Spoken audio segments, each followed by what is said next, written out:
В Камрате состоялось расширенное совещание по вопросу договора о концессии на разведку и добычу нефти и газа на территории юга страны. Инициатором встречи является Башкан Гагаузии. Для разъяснения сути концессионного договора прибыл министр экологии Молдовы Валерий Мунтяну. Прибыли также заместитель министра экономики Виталий Юрку и заместитель министра юстиции Николай Ишану. В обсуждении приняли участие члены исполкома, депутаты Народного собрания, примары населенных пунктов, а также председатели местных советов. Зачитывать доклад министр начал на государственном языке, после чего продолжил на русском. Валерий Мунтяну заявил, что на территории юга Молдовы сланцевый газ добываться не будет. Я в качестве министра экологии и члена правительства заявляю официально, что нету даже такого. Это очень-очень вредное для нашей экологии. Начальник управления АПК Гагаузии в своем обращении к министру экологии выразил мнение о пагубном воздействии добычи сланцевого газа для экологии. Мы очень многие здесь присутствующие учились в Советском Союзе и понимают, что такое природный газ. В частности, сланцевый газ является тоже природным. Они различаются только в способах добычи. Природный газ натуральный добывается путем бурения скважины. Сланцевый газ добывается путем гидроразрыва.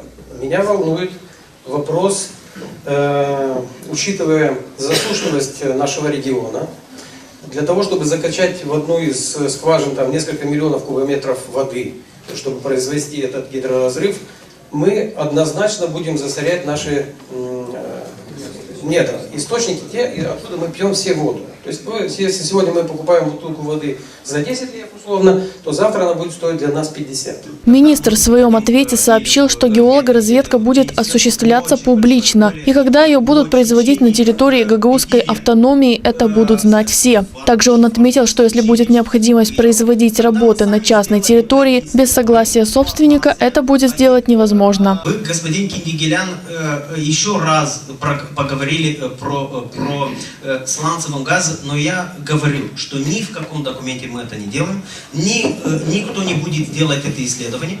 И я хочу еще один аргумент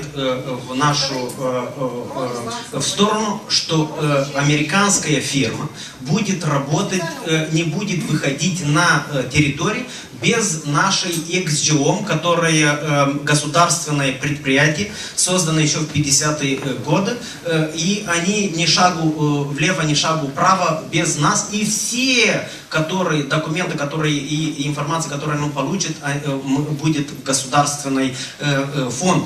И это все публично. Когда они здесь придут в Гагаузию, вы увидите, что они там делают. Они должны импортировать технику. Я видел в интернете, как это все показывается. Это техника по сейсмическим исследованиям. Если им понадобится зайти на какую-то территорию, если там будет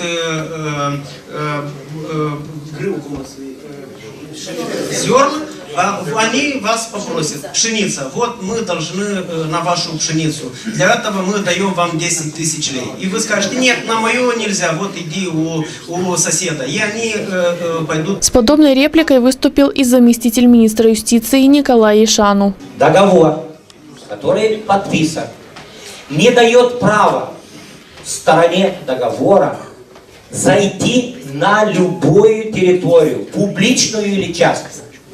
То есть в этом договоре нет такого права. Если найдете юриста, который сделает правовой анализ и профессионально скажет, что там есть это, мне придется подать в отставку, потому что я давал заключение по этому документу, и этот документ предусматривал четко, что дается только право на исследование. Даже если допустить, что там регистрирует и скажет, что я сказал, что, возможно, речь шла и о сланцевом газе. Даже если допустить, что в этих документах и этот аспект присутствует, то этот вопрос может стать не сейчас, а тогда, когда будет заключен договор на право эксплуатации. В зале присутствовал также депутат парламента от ДПМ Николай Дудогла, заявив о том, что депутаты парламента никакого отношения к концессии не имеют. В первую очередь я хочу сказать, что этот контракт, этот документ не готовил парламент страны. И депутаты парламента за это не голосовали. В том числе и гагаузский депутат. Потому что у нас идет полная дезинформация наоборот. И сейчас на улице, в принципе, общественники бьют всех депутатов парламента, что вот они проголосовали, отдали концессию, Гагаузию концессию. Это абсолютная ложь. Мы обратились к председателю парламента, так как и обращались и другие депутаты, чтобы министр экологии, который подписывал этот контракт, дал разъяснение. И министр экологии вместе с профильными другими министерствами, Министерством экономики и Министерством юстиции, 3 часа в парламенте давали полное разъяснение по этому контракту. Я скажу, что задавали вопросы все, в том числе и я. Мне интересовало 2 вещи, поэтому я задал 2 вопроса. Первое.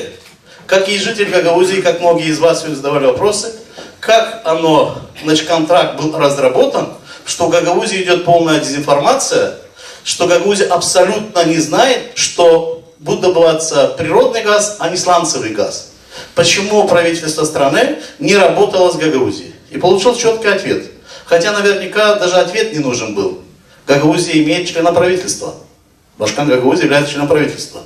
Целый год этот контракт готовился. То есть обсуждался 3 раза в правительстве, правительство 3 раза принимало этот закон. Башкан Гагаузии заявила, что документ о концессии был принят в условиях секретности, в то время как он должен был быть согласован с властями автономии. Вопрос, о котором мы сегодня все говорим, это дважды были дополнительные вопросы в повестке дня заседания правительства. Предварительно никому они не были направлены. К сожалению, я не принимала участие в этих заседаниях правительства.